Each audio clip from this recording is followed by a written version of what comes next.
Olá, estamos outra vez nos preparando aqui para dar continuidade ao estudo das Escrituras no livro de Hebreus. Agora estamos no capítulo de número 10 e queremos seguir nesta segunda parte do capítulo 10 a partir do verso de número 19.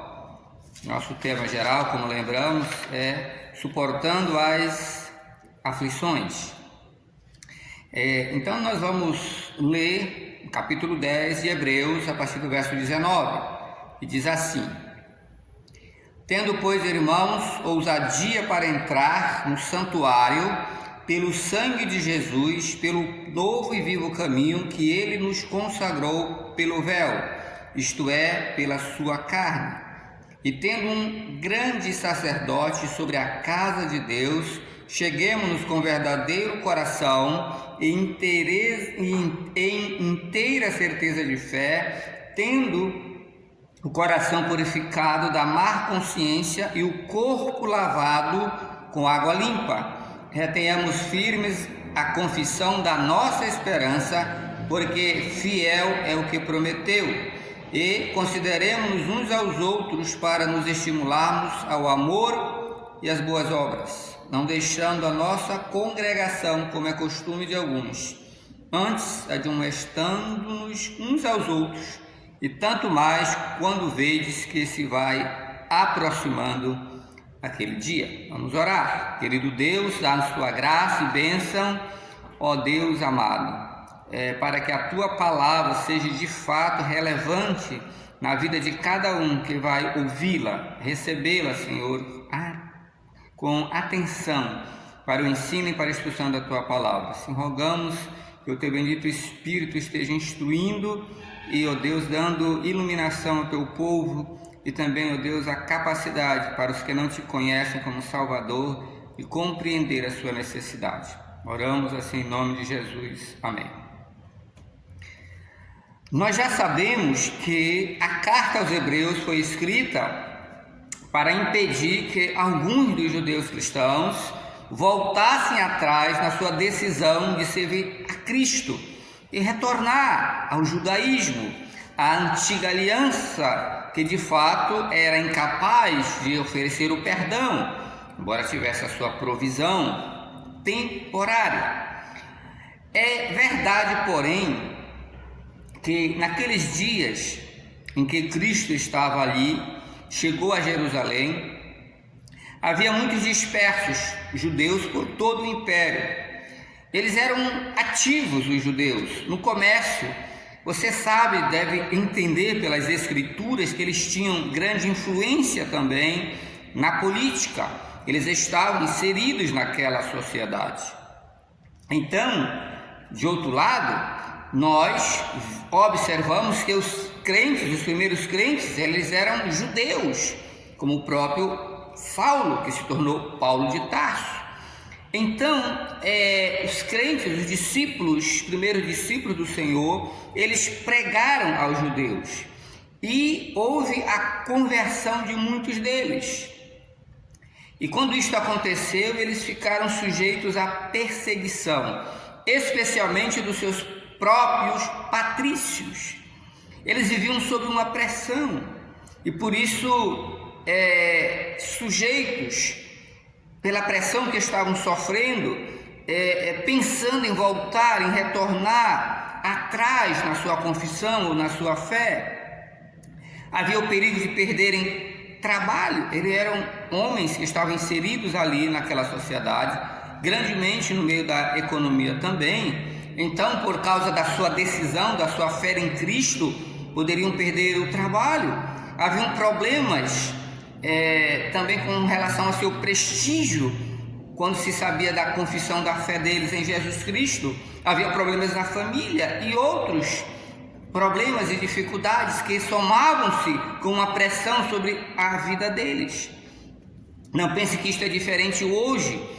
Uma confissão de fé em Jesus Cristo, a sua declaração de que você crê em Jesus como Salvador, e domingo após domingo e nos demais dias onde os crentes se reúnem para adorar a Deus ou para estarem em oração na casa do Senhor, Tudo isto mexe com as pessoas, mexe com a família não cristã, para aqueles que não pertencem a Jesus, mexe onde nós estamos, no trabalho, na escola, na faculdade, na nossa vizinhança. A nossa declaração, a nossa confissão não é muito diferente a pressão que nós também sentimos. E por isso o escritor fala a eles para encorajá-los a perseguirem a sua fé em Jesus Cristo. Havia então dificuldades internas e externas que eles estavam enfrentando, mas não troque Jesus Cristo. Não troque o certo pelo errado, o completo pelo incompleto, o que é passageiro por aquilo que é o eterno, por aquilo que é passageiro. É voltar à nova aliança, ao ministério levítico. Nesta última sessão da carta, o autor deseja fazer, eu falo a última sessão geral, a partir daqui ele vai aplicar tudo o que ele ensinou até este ponto.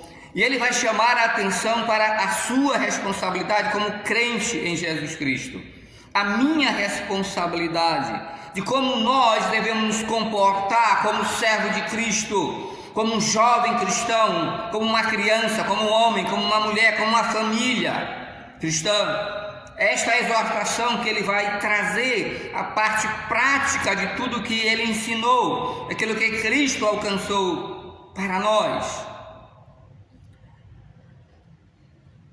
E para tanto, ele começa destacando o que Cristo conquistou para a igreja, o que Cristo conquistou para cada um crente em Jesus Cristo, o que ele, afinal de contas, conquistou para cada crente. O que estava dentro desse plano, desse projeto tão macro de Deus? Meus irmãos, note o versículo de número 19, a partir de onde nós lemos. Ele está usando, o escritor, uma figura, a figura do sumo sacerdote da velha aliança entrando no Santo dos Santos. Ele está falando da conquista que o Senhor Jesus Cristo alcançou, que ele trabalhou em sua obra, em seu ministério, na sua morte na cruz. É o seu acesso a Deus. É isso que o Senhor Jesus Cristo conquistou para nós, os salvos em Jesus Cristo, os que creem na sua obra redentora, o acesso direto a Deus. E ele começa lembrando, dando o exemplo, falando daquele ministério levítico e como o sumo sacerdote daquela velha aliança entrava no Santo dos Santos. E ele agora vai mostrar que o Senhor Jesus Cristo, em sua morte no Calvário, ele entrou no lugar santíssimo, ele entrou no céu. E simbolicamente Jesus Cristo, como já tratamos em outra ocasião, ele rasgou o véu na sua morte, de cima para baixo. Se diz, todos os estudiosos, que o natural seria de baixo para cima, pela altura, mas para falar, para revelar, para mostrar que é do alto, é de Deus, de cima para baixo, ele foi rasgado. Diz, afirma as Sagradas Escrituras, ele entrou com o seu próprio sangue, não sangue de animais, e ele conseguiu para cada crente o acesso a Deus, o acesso direto a Deus, diferente daquele ministério antigo, que um sumo sacerdote, um representante dos homens, entrava apenas uma vez por ano neste lugar santíssimo. Cristo entrou por nós e rasgou a cortina que nos separava da entrada à presença de Deus. E agora cada crente tem acesso à presença de Deus. Então, todo este projeto de Deus visava dar a cada crente o acesso à presença do Senhor livre. Note que grande privilégio nos é dado. Por outro lado, que grande responsabilidade é o que ele vai tratar daí adiante, no livro, no texto, em sua aplicação prática da verdade recebida em Cristo Jesus, nosso Senhor, nosso Salvador. Se é Cristo que rasgou o véu e deu acesso a Deus, não há nada que possa apresentar o cristão ou levar a Deus o cristão à sua presença. Não há nada mais além do sangue do Senhor Jesus Cristo. Não há padre, não há pastor, não há apóstolo algum, especialmente que não são reconhecidos em nosso tempo como tal. Não, Maria não pode fazer isso, João não pode fazer, Paulo não pode fazer, Pedro não pode fazer, os santos assim chamados não podem fazê-lo.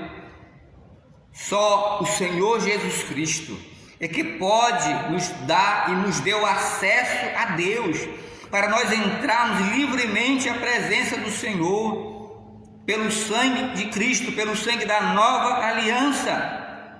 E em qualquer tempo, a qualquer momento, sem fila, sem nada, podemos entrar à presença de Deus. Ele conquistou isso para nós, este privilégio que traz uma responsabilidade junto.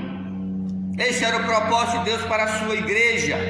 Mas note, ele ressalta que há algumas atitudes que devem estar, que precisam acompanhar os santos, os salvos em Jesus Cristo.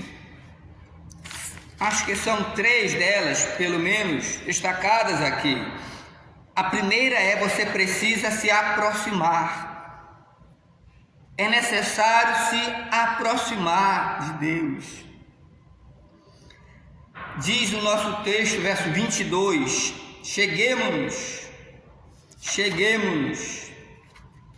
com verdadeiro coração. Aproxime-se de Deus. Tendo tal privilégio de um livre acesso conquistado por Cristo, diz o escritor, que rasgou o véu, agora cada crente tem a responsabilidade ou o privilégio de entrar na presença de Deus. Esta é a nossa parte, de nos aproximarmos de Deus, ou nos achegarmos a Deus. Isto é, entrar na presença de Deus, como diz o verso 20, pelo novo e vivo caminho. Não é a antiga aliança, é a nova aliança, pelo novo caminho. E é um caminho vivo, porque fala da pessoa do Senhor Jesus Cristo, o Salvador eterno. É por Ele, no seu sangue derramado, nesta nova aliança, nesse novo e vivo caminho, que eu vou entrar na presença de Deus. Eu preciso me aproximar de Deus. Esta é a minha responsabilidade. Esta é a nossa parte diante de Deus, diante do Senhor, pelo caminho que nos foi aberto. Mas por que muitos cristãos, muitos crentes, não têm prazer em se aproximar de Deus? Porque você talvez não venha à casa de Deus com regularidade, como ele vai questionar mais tarde. Porque você não ora a Deus, porque você não está no ajuntamento solene da oração. Porque muitos não sentem desejo, privilégio de adentrar com o acesso que lhe foi concedido pelo Senhor Jesus Cristo à presença de Deus. Note, aproxime-se ou se achegue a Deus, como diz o verso 22.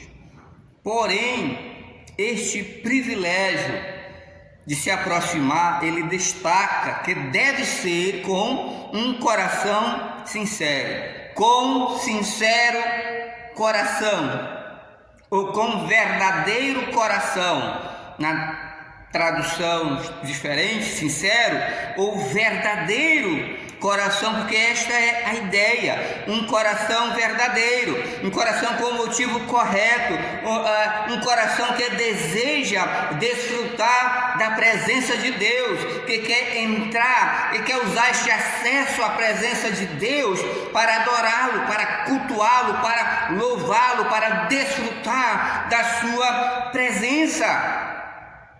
Um coração sincero, um coração verdadeiro, que não há uma intenção errada para tirar vantagem deste acesso, para barganhar com Deus, para talvez colocar Deus na parede, para reclamar direitos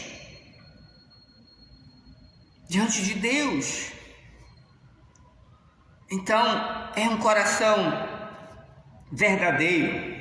É um coração com o motivo correto. É um coração que quer desfrutar da presença de Deus neste acesso que lhe foi concedido, deste privilégio pelo sangue do Senhor Jesus Cristo. Então é um entrar na palavra, na presença de Deus de uma maneira sincera, de uma maneira desinteressada, não mal intencionada, não para arrancar algo de Deus, como dizendo eu tenho direito, o Senhor tem que fazer, o Senhor deve fazer. Não, Deus nos conquistou um acesso e eu tenho que ser grato, porque pelo sangue de Cristo Ele me trouxe o acesso para ir direto à presença de Deus, para adorá-lo, para cultuá-lo, para bendizê-lo, para louvá-lo, com um sincero e verdadeiro coração na presença de Deus.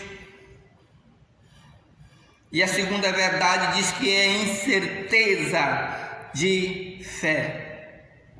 Enfermos. Entrar, ter acesso à presença de Deus é, como diz alguns estudiosos, um exercício espiritual. Porque você não contempla, não há a matéria, nós não temos ídolos, não temos imagens, nós não temos figuras. Nós temos a nossa fé que crê, como disse Jesus Cristo. Bem-aventurados que não me viram e creram, é a nossa fé. Nós cremos em Deus, no Deus vivo e no Deus verdadeiro, e que há um caminho pelo sangue de Cristo aberto para mim entrar à presença de Deus, deste acesso que Ele me deu, que Ele nos concedeu.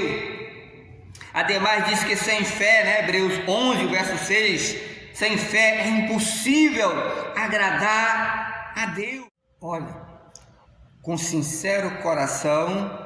2, certeza de fé. E agora ainda um terceiro requisito dado pelo escritor para esta aproximação a Deus, para esse achegar-se a Deus, é o coração purificado. O coração purificado, ainda no verso de número 22 de Hebreus 10. Consciência culpada, ela deve ser removida. Ela precisa ser removida a fim de se entrar na presença de Deus. A consciência culpada dificulta o homem a apresentar-se a Deus, porque haverá temor, porque haverá medo, e por isso é necessário o sangue do Senhor Jesus Cristo. Mesmo para os salvos, mesmo para os santos de Deus, é necessário o sangue de Jesus. Como diz a 1 João 1,9, se confessarmos os nossos pecados, Ele é fiel e justo para nos purificar os pecados, nos purificar de toda injustiça. Então, é necessário apresentar-se a Deus. Mesmo os salvos em Jesus Cristo têm que ter um coração purificado. Se houver algum pecado não confessado, é preciso ir à presença de Deus, porque essa mente culpada trará dificuldade de se apresentar ao nosso Deus, se apresentar ao Senhor. Outro item que está na mesma sequência é lavar o corpo com água pura, ainda no versículo 22, da má consciência, e o corpo lavado com água pura ou com água limpa. Outra vez a ideia é a do sacerdote levítico, que precisava se lavar antes de entrar para a realização do seu ministério no tabernáculo. E como já vos disse em outras ocasiões, havia uma sentença, uma pena de morte, melhor dizendo, se ele assim o fizesse, porque ele precisava ministrar em uma consciência limpa. Era necessário a confissão. Então, é nesta aproximação de Deus, de pecado, caso houvesse, da sua falha, como é necessário para nós ainda hoje, da mesma forma e da mesma maneira.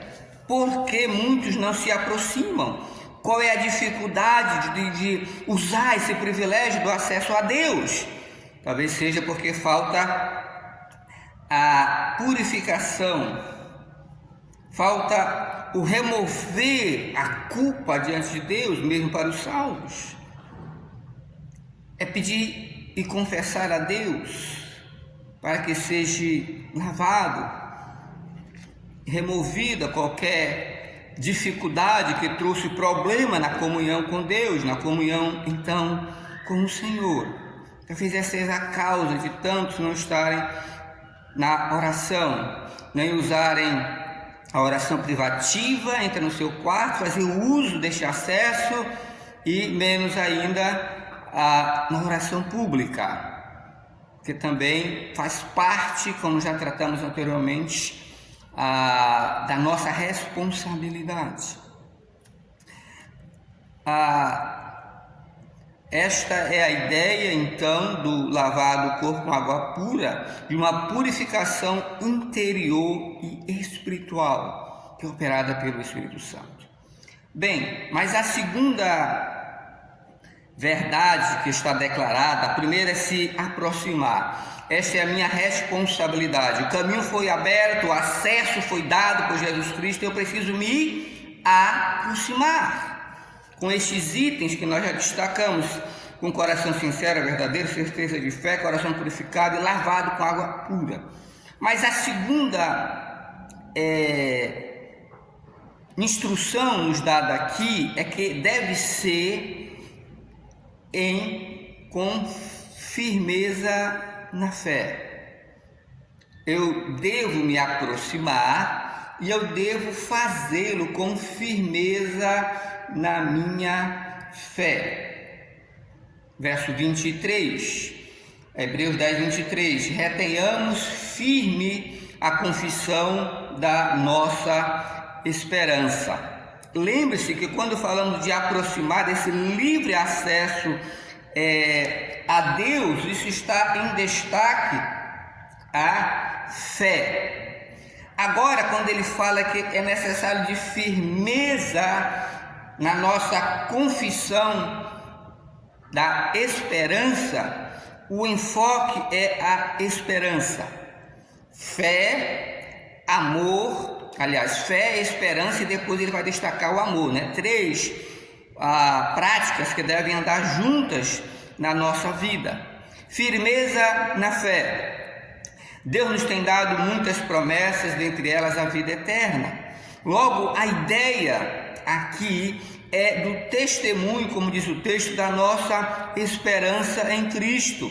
Não é somente o testemunho pessoal, individual, meu, que devo dar do Senhor Jesus Cristo, da salvação que Ele ofereceu e da esperança que eu tenho nele, nas promessas que Ele nos dá, especialmente da vida eterna, mas é também um testemunho público na comunidade cristã, onde eu estou inserido. Plena certeza, pois nós esperamos com confiança que Cristo, Deus, cumprirá todas as suas promessas, cumprirá a salvação eterna, a nossa redenção completa, perfeita, e a glorificação da sua igreja, do seu povo e de cada um individualmente na sua fé, mas também o seu cuidado, a sua proteção, o seu consolo, o seu conforto, todas essas promessas que dizem respeito à vida com Deus, à vida com o Senhor, e é necessário ter esta firmeza em nosso andar, em nosso caminhar com o nosso Deus, com o nosso Senhor. E dissemos anteriormente, não devemos vacilar nesta confissão. Você não pode vacilar em autenticar a sua fé e que você tem esperança testemunhando de Deus, onde quer que você esteja, individualmente e também publicamente manifestar a sua esperança. A sua confissão é que crê nas promessas de Deus, na sua salvação eterna e no cuidado do nosso Salvador. E de que Cristo vai cumprir cada uma das suas promessas. Diz o versículo 23, porque fiel é o que prometeu. Fiel é aquele que fez a promessa, diz o final do versículo 23. Essa é a confissão da nossa esperança. É o nosso testemunho da certeza daquilo que Deus vai fazer, daquilo que Ele tem feito, daquilo que Ele está realizando e daquilo que se manifestará no futuro.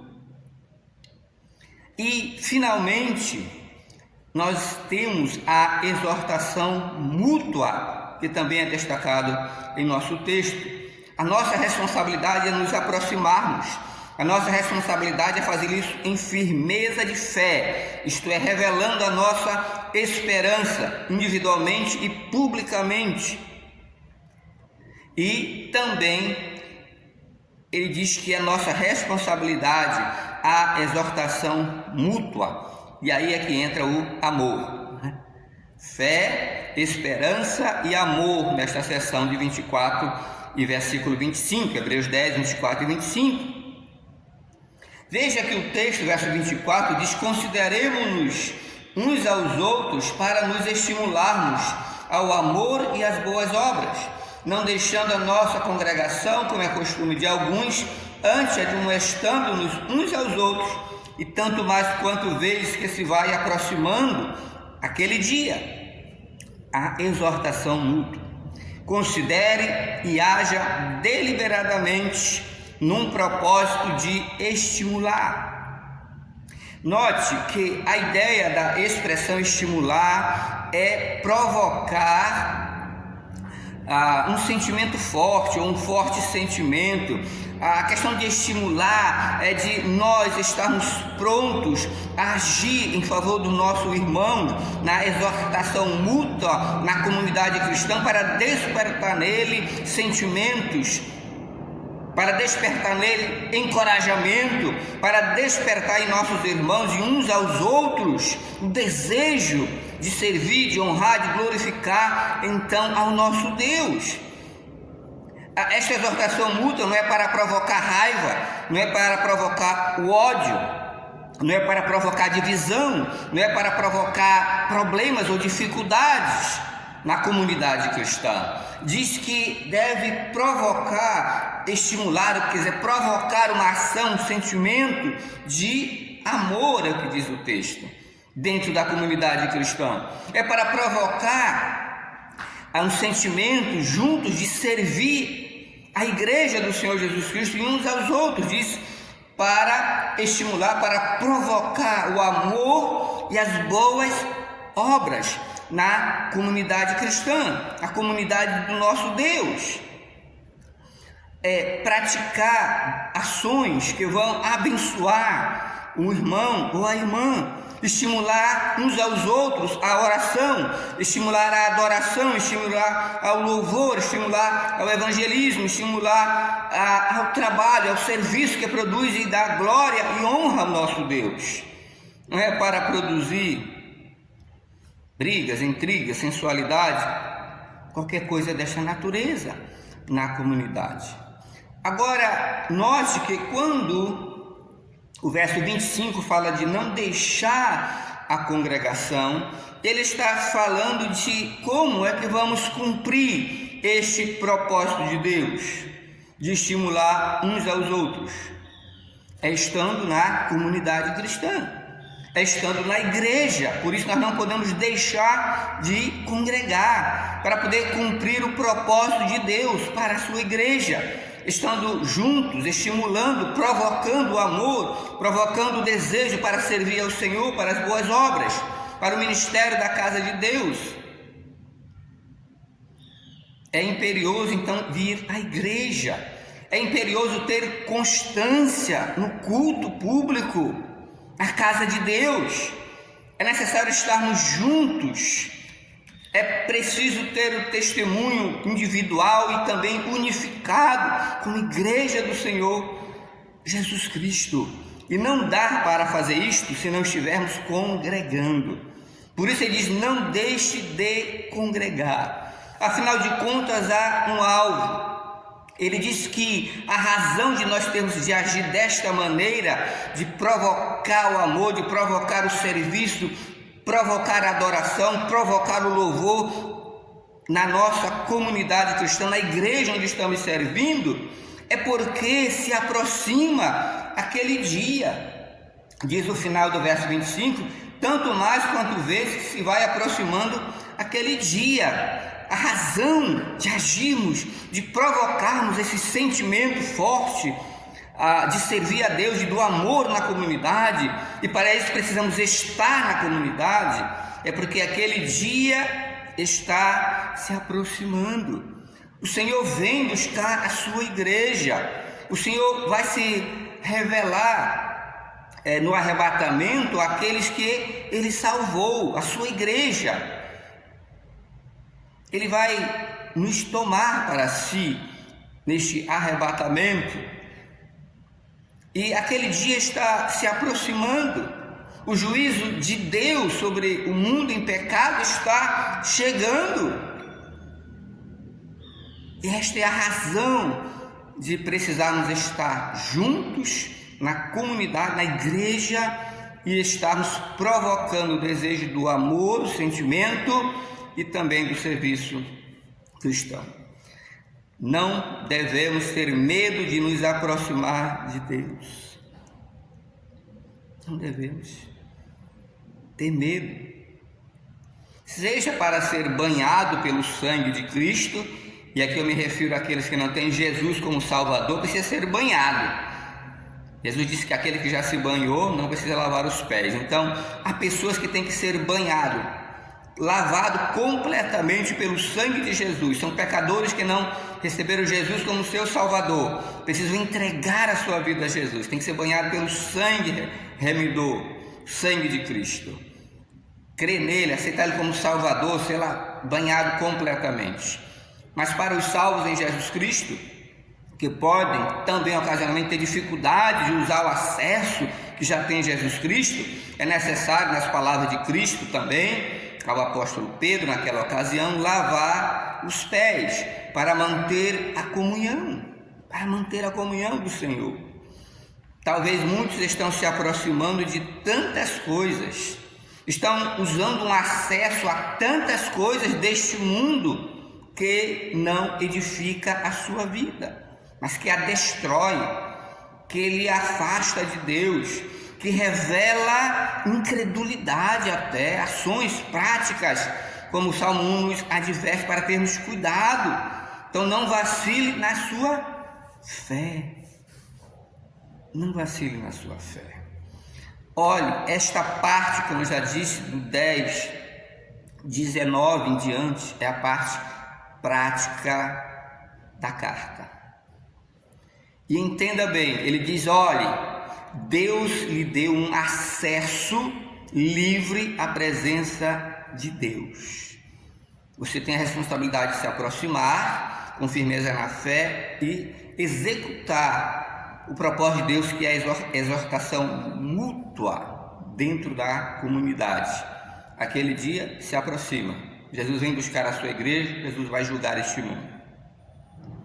E aí, na segunda parte desta sessão prática, na continuidade destas exortações, o escritor ele vai entrar nesta sessão dos versos 26 a 31, falando sobre a questão da santificação que foi operada por Cristo e do desprezo que alguns têm com relação a esta obra redentora. Numa palavra, nesta sessão, ele vai expor a apostasia. cuidado. Nós veremos isto na próxima mensagem, a apostasia. Lembre-se, aqui esse perigo era real para aqueles que queriam voltar atrás. E isto é real também em nosso tempo, daqueles que desejam voltar atrás em sua fé em Cristo Jesus. Tenha cuidado, não deixe de participar, a ouvir a próxima meditação, que fala exatamente do perigo da apostasia e esta rejeição da obra santificadora de Cristo. Até lá, Deus lhe abençoe, Deus lhe ajude a viver a vida olhando para a supremacia de Cristo e servindo a Ele com gratidão pela esta obra tão especial, a obra salvífica que Ele operou na cruz e o acesso que pela sua obra Ele trouxe a cada salvo em Jesus Cristo. Deveríamos fazer uso bem deste acesso à presença de Deus, seja de forma particular, fecha a tua porta, entra no teu quarto, fala com Deus, seja a forma pública da oração na presença de Deus, na comunidade, e o estímulo ao amor e ao serviço a Deus, que não pode ser feito de outra forma senão vivendo na comunidade, não deixando a congregação do nosso Deus na igreja local onde nós estamos. Amado Deus, pedimos por essas vidas preciosas que nos ouvem. Abençoa cada lar, cada família que tem buscado em Cristo Jesus a purificação cada dia, pelo sangue que nos santifica e que nos mantém a comunhão com o nosso Salvador. Ser com aqueles que não têm esta comunhão com Deus em Jesus Cristo, que precisam ainda entregar a sua vida, que o Espírito Santo possa lhes dar esta convicção da sua necessidade, possam vir a Cristo entregando a sua vida ao Senhor, para se tornarem participantes da salvação eterna. Assim nós oramos em nome de Jesus. Amém. Até a próxima. E tenha cuidado com a apostasia.